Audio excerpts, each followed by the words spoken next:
What is going on, folks? I am Goat, and welcome back to Warframe. We are here to talk about yet another Incarnon weapon, and holy Jesus Christ, this has been a thing.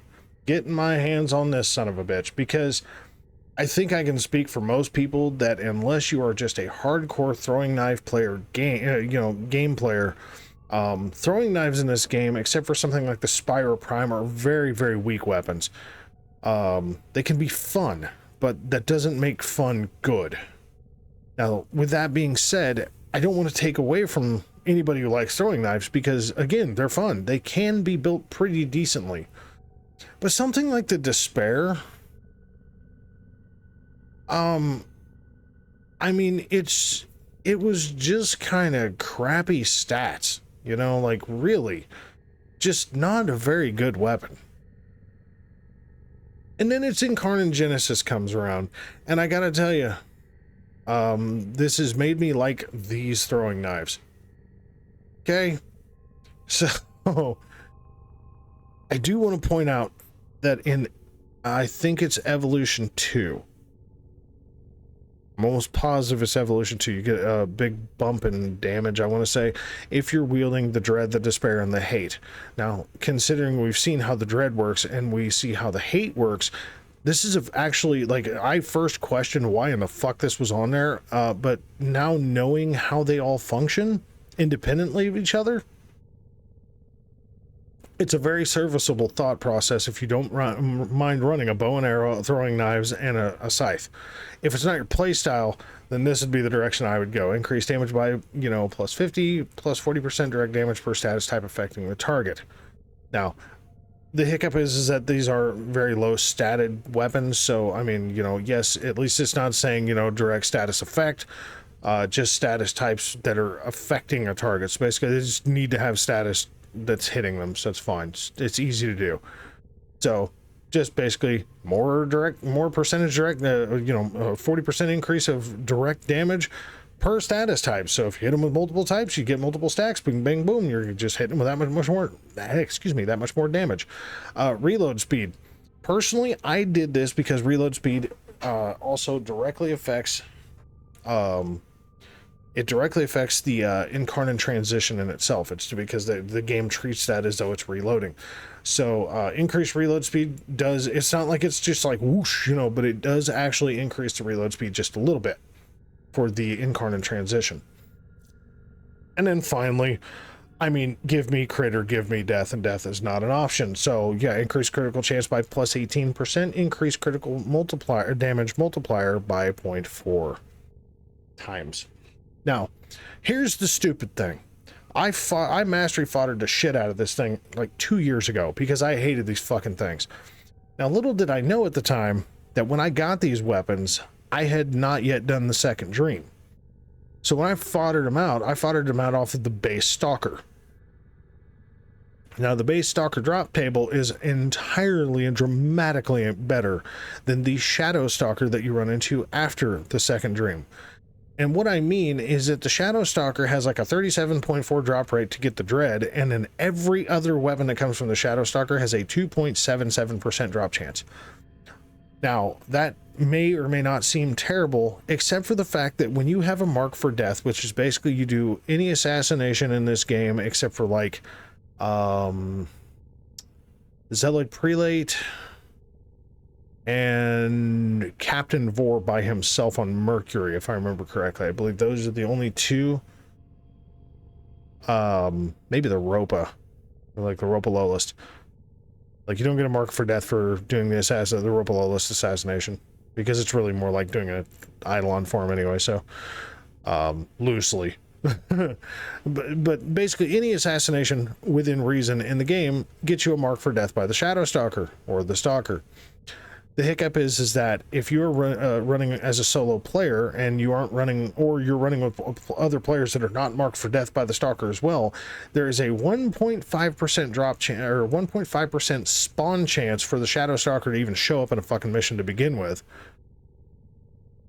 If you're running solo, or if you're running in a squad to where you're the only one marked for death. Now, that does increase very slightly as more people are marked for death. So you can group farm for stalker weapons, and I've actually seen the community chat where people are actually talking about, hey man, you know, anybody else wanting to farm stalker weapons, because oh my god, this sucks. This is probably the worst collective weapon drop table in the game, without question. These things make you just like really want to, you know, do self-harm trying to get them farmed. Now, if you're bonkers enough to spend the plat for it, and you haven't bought the smoke palette, because there is a bug on the bundle of what stalker, okay, to where you can buy the hate, the dread, and the despair plus the smoke color palette for 800 fucking plat. Now that may seem like a lot, but if you do some trades, it's really not as bad as it sounds. Yes, these are farmable weapons, but with the drop rates the way they are, the dread is really the only realistic one that you're going to get easily without spending at least a fucking month.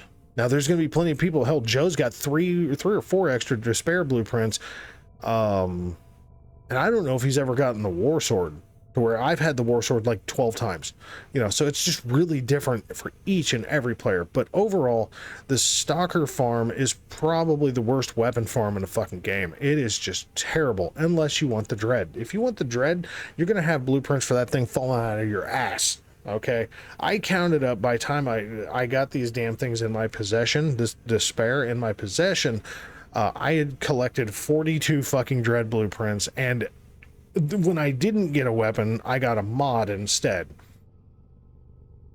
That was in just over a month. God damn. So, that being said, I hope like hell you didn't fodder these things out. If you did, like quite a few players did, you can get this reverted by digital extremes. Okay, you actually can. You contact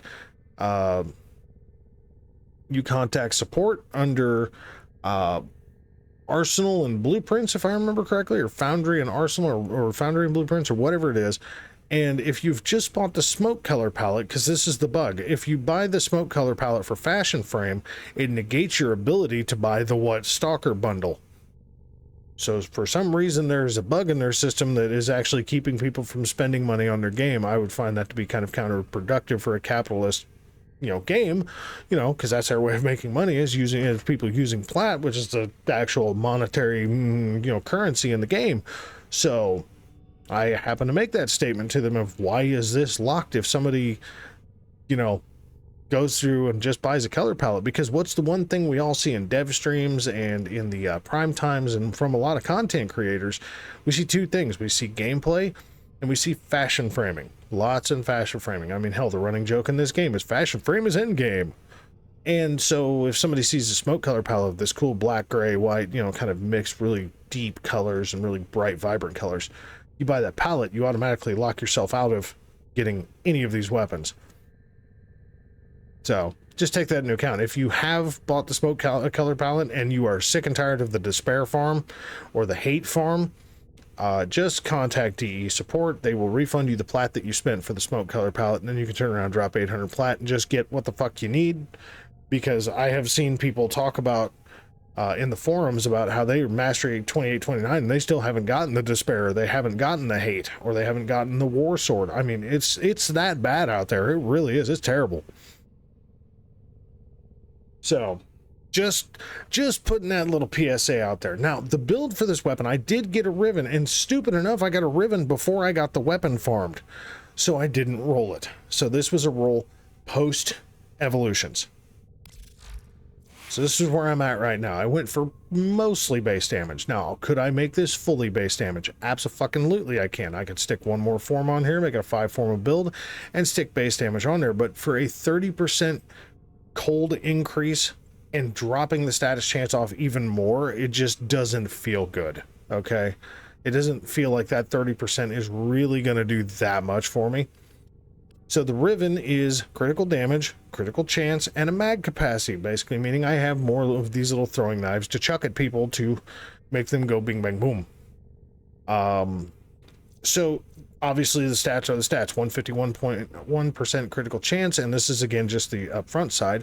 6 times multiplier running at a whopping 25.6% status. Okay, primarily puncture base, which has always been a massive disappointment behind these things, but it kind of is what it is.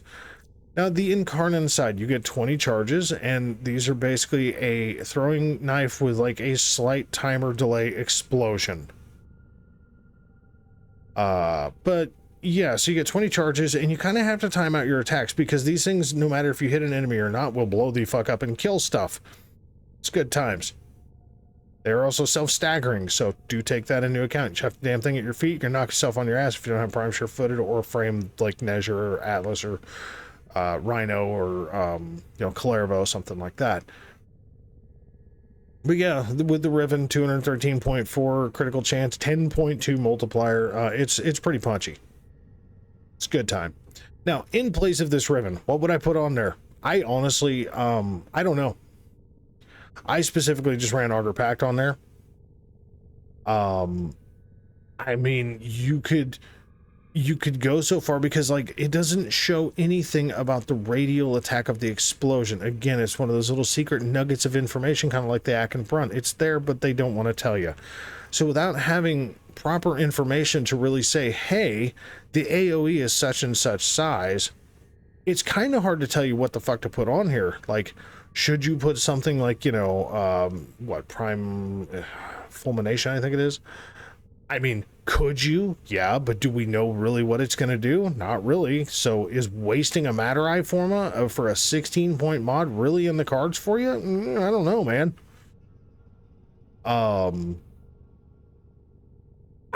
It's really, I mean, could you put something like Seeker on there? Sure, get a little bit more punch through. But, I mean, considering it's an explosive weapon, I mean, is it necessary? Not really. You know, considering it's puncture base, hemorrhage really doesn't do you a whole lot of good. Hollow point, losing base damage to get more critical damage. Well, the critical damage really isn't a problem here, so, I mean, you know, this is really kind of you do you, you know? I mean, like, you could add more status into this, considering, you know, like, it's going to have decent crit no matter what. It's not going to have this crit without a Riven, but it's going to have decent crit no matter what. But I mean, you could just basically go for just a simple base damage increase if you choose. There's ways that everybody builds. We all build different ways. Personally, I just got lucky in getting a Riven, you know, before I actually got the damn thing refarmed. So, kind of is what it is. But let's just go look at what this insane-ass little set of throwing knives do. And,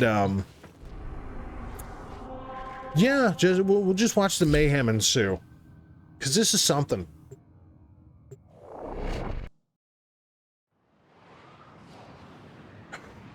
Like, think of it this way, okay? I found that throwing knives at one point were just like something to piss enemies off and make them want to shoot you even more, okay? So like, I found that like throwing knives were just like, well, here, if you use a throwing knife, you're just gonna tickle the enemy. Yeah, and by the way, they charge really fucking stupid quick. Boom! Look at that. I mean, that's a good time.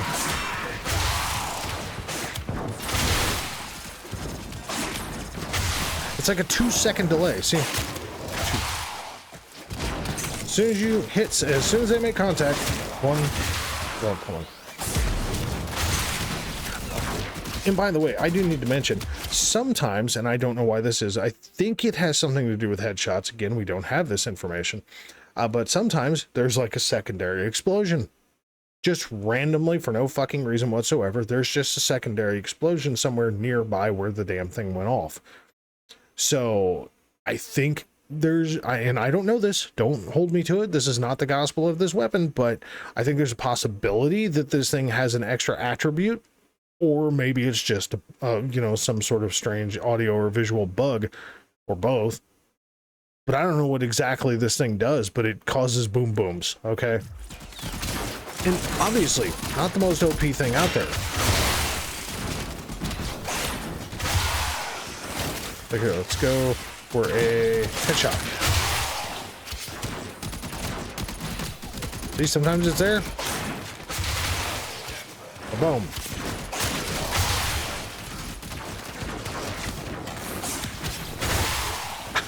Like, they're not, see, there it is, right there. Strange, right? And I hit that dude in the body. So it makes no sense. But again, we don't have numbers. See, you saw it again there. If you pay close attention, you'll just occasionally see this extra little explosion.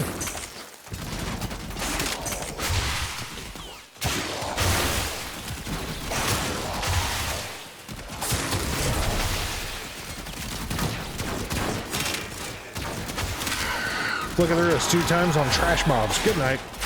Let's see.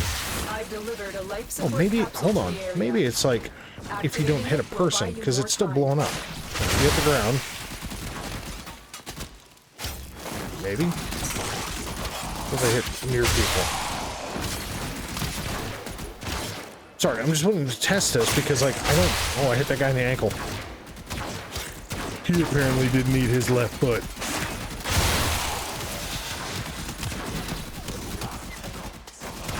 I don't know what causes it. You know, like, I'm not like the Kengineer, okay? I'm not like the mad. See, there's that extra explosion. You know, I'm not the Kengineer. I don't read every single note, nor do I, you know, have all of the mathematical plausibilities behind, you know, weapons in the game. And honestly, like, the Kengineer's a one-of-a-kind dude. He's a very nice guy. Definitely knows his shit about the weapon. You know, or weapons. So, I mean, from a statistical standpoint, you want to know exactly what the numbers are and what the attributes are of a weapon? That dude is a guy to listen to. May not always be your cup of tea on exactly, like, you know, how you would build weapons, but he's very informative. I just, like, this thing is fun because, like, here, let me get rid of this charge, okay? Okay, so, fine. Oh, well, okay, that was dumb. Here, hit that guy. Hit this dude. Okay, get out of my way, thank you. Because you can do some really, really stupid shit, like, here, you know what, we gotta crowd of guys right here. 1, 2, 3. Or 1, 2. I mean, you can just nuke an area with these things.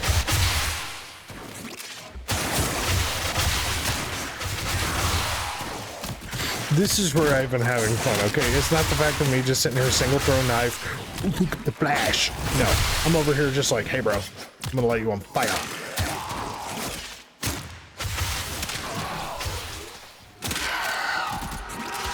It's like, look, my door. I just think it's fucking hilarious. Make boom boom on bridge. Why not? Why not just blow up an area with a bunch of knives?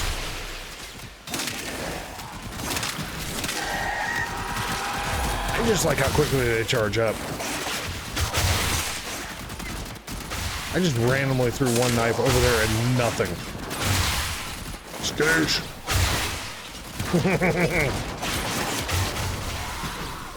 Hold on here. I need Incarnon charge here. See, and thank God it charges quick, right? Come on, Mania. Show up. Where you at?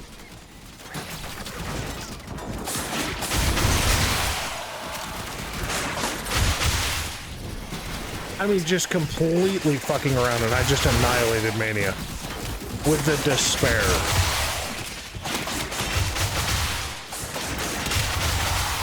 I mean, just absolutely hit chucking the shit out of these damn things, not giving 2 shits in a fuck if I even hit the prick. Other than, here, I'm gonna throw it in the general direction, and you're gonna die.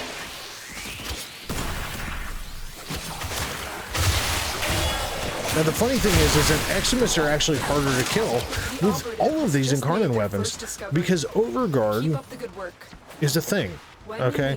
And this was also like one of the major complaints about like why Kalervo was so weak, because why are the Eximus so much more difficult to kill, but Kalervo has the same functional mechanic, yet we can't, you know, get that same functional mechanic for that frame. And then they fixed him, and all of a sudden now he's like one of the Eximus.